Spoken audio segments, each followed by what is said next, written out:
d'assister à une cérémonie spécifique, unique,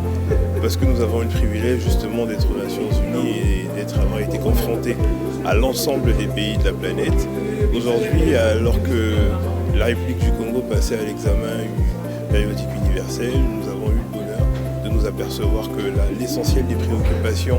qui ont fait l'objet des débats et donc qui ont préoccupé la plupart des États, les 95 pays qui nous ont posé des questions, avaient trouvé leur réponse dans les éléments de réponse justement qui ont été formulés tant par le garde des Sceaux, ministre de la Justice, chef de la délégation, que par madame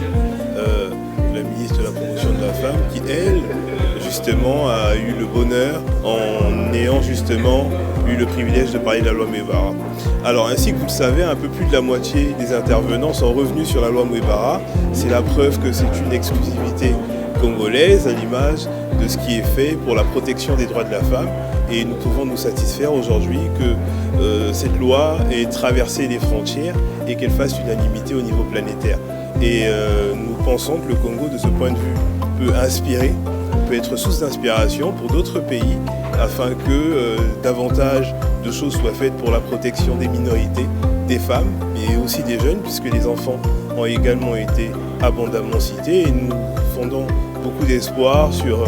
le fait que les recommandations qui ont été prises en compte nous aident justement à avancer, et nous espérons qu'au prochain passage, au prochain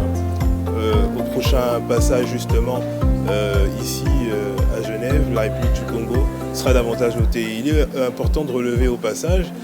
qu'aux côtés de cette loi, la République du Congo a justement de nombreuses lois qui ont été prises, et en ce qui concerne les enfants, nous pensons à la loi Potignon, on a un clin d'œil et on espère justement qu'elle va être renforcée dans l'optique de faire en sorte que les jeunes soient davantage protégés et que les autres pays en tirent le maximum d'inspiration.